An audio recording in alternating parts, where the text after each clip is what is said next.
Hello, and welcome back to Crit and Crit. I'm Scint. I'm Axion. And we are continuing our exploration of Castlevania Circle of the Moon and our discussion of Bram Stoker's Dracula.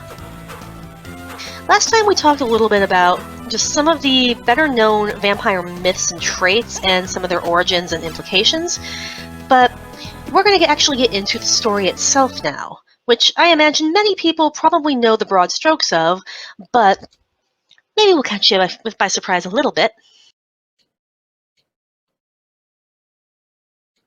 Pardon me while I fiddle with the controls. Rip. Okay. So, I will try to keep this somewhat brief. We begin with Jonathan Harker, who I think he's just been made partner at a solicitor's firm, which essentially is like a property lawyer, has been sent out to Transylvania at the behest of his boss to help a wealthy client basically finalize the purchase of a house in England. As he's traveling, he notices that the locals are very nervous about where he's going, and one of them offers him a crucifix, and he's just not getting any hints at all whatsoever. Arrives at Count Dracula's castle, notices it's a bit out of the way, notices his host is a little bit strange but extremely polite and trying his very best to fit in once he arrives in England, and essentially forces Harker to stay several months past when he was wanting to just go back home when the paperwork was done, to help him learn English and English mannerisms better so he doesn't stand out as a foreigner when he arrives. Harker, while there, notices a few strange things and never really puts two and two together that, let's see, his host can crawl down the side of a wall like a lizard, has no reflection. Really, when Dracula throws away his shaving mirror, Harker's just like, well, I guess now I have to find something else to shave in. And doesn't even notice the fact that he had no reflection. Yep, if I remember correctly, he ends up using the bottom of a chamber pot. I think so. But, yeah, then Harker's wandering around, finds a room of three extremely attractive women who, despite the fact that he is completely devoted to his fiancée Mina, nearly have him completely under their power until Dracula comes in, tells them to knock it off, and then they basically turn into horrific monsters and scare the crap out of Harker. Yes, they are vampires. So Harker eventually manages to escape, and we don't hear more from him for some time. We cut over to his fiancée's perspective, Mina Murray, who is spending time with her friend Lucy Westenra, as Lucy has just accepted a proposal from one of three men who has fallen head over heels for her because she is just such an incorruptible, pure, pretty, pure lady. By the way, before we get too much deeper, we should probably point out that Dracula is written in a rather unusual style. I was actually going to save that, but yeah. I think it's kind of important to point it out because it forms the backbone of how the story is told. None of the story is told in a format of a retelling of prose, events, and narration. It's all told in the manner of journal excerpts, letters, and newspaper clippings. It's basically a collection of evidence and information that has been gathered by people after the fact and arranged into something vaguely resembling the order the events happened, if inconsistently so.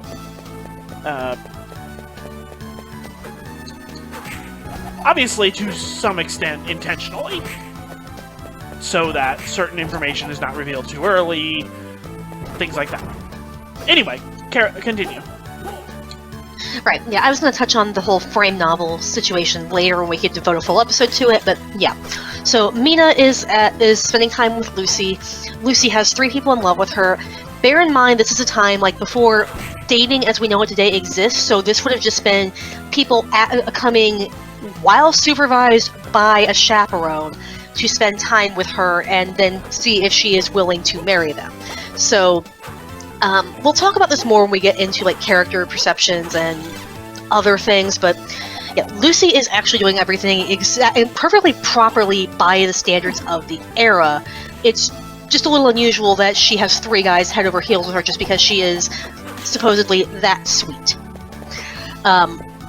So one of them is Arthur Lord Godalming, who's about to inherit from his very ill father. We have Quincy Morris, a Texas cowboy, which does not sound at all like a Texas cowboy in my understanding. And John all the Seward. funnier that we're playing this particular game with that, because other than Nathan Graves, our protagonist, the other vampires in this are Hugh and Grant Morris. I didn't even notice that. But yeah, and then John Seward, who is basically the keeper of an asylum. And we get to see a fair bit about one of his patients in particular, which I'll talk about when we get there. But yeah, Lucy is apparently afflicted with strange sleepwalking, and she has been noticeably pale after this for no real reason. And Mina catches her out one night sleepwalking, brings her back to the house before anybody sees them, and could ruin her reputation. But oh my goodness, did you see her? She was out in her nightgown, because it's that era. And yeah, Lucy starts basically to become sick around this point fairly consistently. Seward then brings in his friend Van Helsing, who is a I believe Dutch professor who knows quite a bit about the occult, though no one really takes that seriously from him. At first, because at first, yes, it's only after modern science fails that they start believing his superstitions and such, and even then he still has to convince people pretty firmly.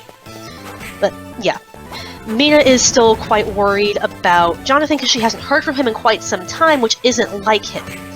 But she's very diligent about taking notes. She keeps such a detailed journal because she's practicing stenography so she can help him with his cases. So yeah, we already have established that Mina is planning to be a very dutiful wife as soon as they can get married. Meanwhile, Dr. Seward's star patient is a man named Renfield, who has this weird zoophagia fixation. He eats animals. Because apparently he wants to gain their life, and he thinks he can do that by feed the spider 50 flies and then eat the spider and therefore gain 51 lives. It doesn't really work that way, but we see him kind of advancing to different animals over the course of the story and reacting very strangely when faced with the house just outside of the asylum, by some weird coincidence. You can probably guess what random house this is and why he would have this reaction to it. Let me guess, it's the one that a certain foreign gentleman just purchased. Yes, but no one actually figures that out till like near the end of the story, which is generally how this thing tends to go. Anyway, Mina eventually has to leave Lucy's side because Jonathan has been found. He's not doing very well. He's had a terrible shot. Can you come immediately? So she runs to be at her fiance's side because she doesn't have any other family and she loves him so much.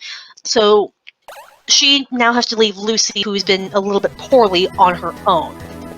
Which is when Van Helsing shows up and starts freaking out because he knows what's wrong with her and suspects it might be too late. He gives her garlic that she must have at all times to protect her. Her mother throws it out because she thinks that the smell and the fact, and it might be just making the room too stuffy, and it might be impeding Lucy's breathing. So, best of intentions, you killed your daughter. Thanks, Mom. She tried. So, Mom dies of a heart attack shortly before Lucy does. Well, Lucy doesn't have a heart attack, she dies of Dracula. She dies of Dracula. Well, am I wrong? There's an episode title. Anyway. So, yeah. So, I hate Demon. Yep. So, around this time, a little bit before this, there was a mysterious shipwreck where there was no sign of life on it. and the dead captain had lashed himself to the wheel with a silver rosary. So something was up there. No one really seems to know what's going on with that.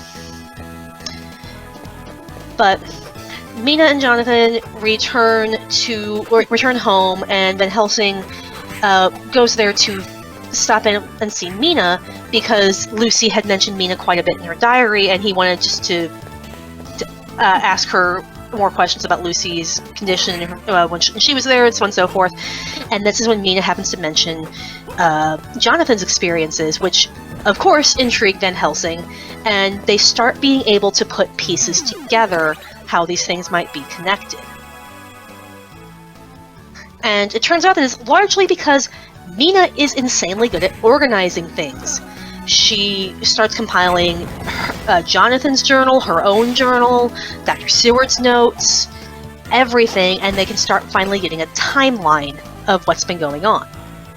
So, they start figuring out where they can strike at Dracula, and also poor Lucy, because, well, the way she was killed, she has become a vampire too and has been attacking local children. So Lucy has to be put down before she can harm anyone else. Arthur does not take this well at first because she looks so pure and sweet in her sleep, and what are you talking about? Why do you need to stake? Oh god, she's a monster killer. It is explicitly noted, though, that after they stake her, she has this expression of calm on her face because her soul is truly at peace now. So there's that. Some small comfort for the bereaved. And yeah. So they start trying to hunt down Dracula properly, deciding it will be safest to leave Mina at home so she will not be on the front line of danger. If you have ever read or watched anything horror, you probably know exactly what happens to Mina, who is left alone. They leave her in the asylum with Renfield, who theoretically invited Dracula in, and he attacked Mina. So now Mina is on a timer to become a vampire if they do not find and kill Dracula quickly.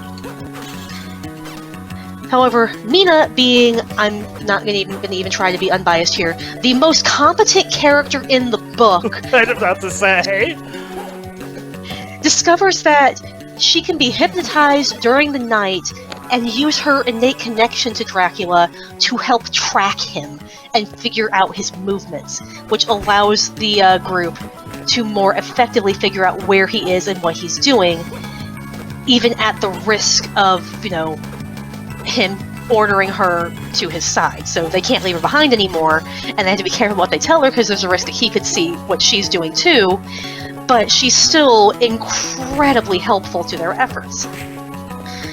Anyway, end result is they finally get back to Transylvania on the way to Castle Dracula, find Dracula, fight him, and unfortunately Quincy Morris is killed in the struggle, and Jonathan and Mina name their son after him. But Dracula is dead and everything is well and good, and the surviving characters are still pretty good friends. The end. Yep. All in all, a fairly simple, if of its time. Yeah, but also an extremely influential one.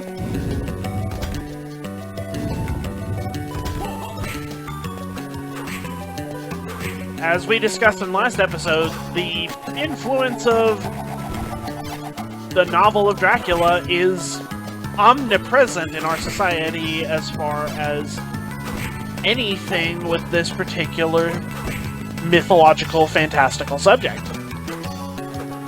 And honestly, this book is, in a large part, responsible for that. Not completely of its own, because I'd also put a large portion of that influence on movies and other cultural touchstones based off of it. But those were then, in turn, inspired by the book, even though there's some heavy alterations from the book to other media. But for what it is, and for what time it's from, it's a solid story.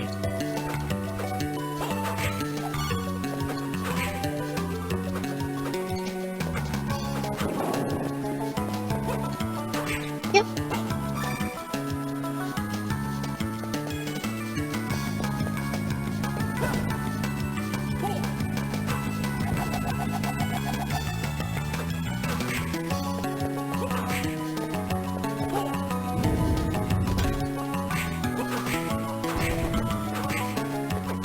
Anything to add?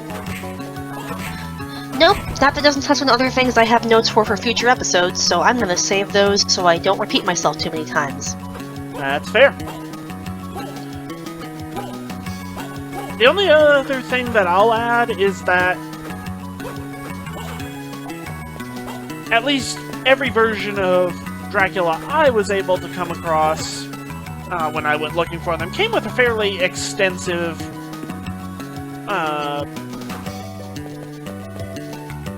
prescript discussing the sheer extent of the novel's influence and its various concepts, but getting into the details of those is probably better for later episodes. But just the sheer length of the kind of information provided is staggering. And all the more to show just how influential the book is.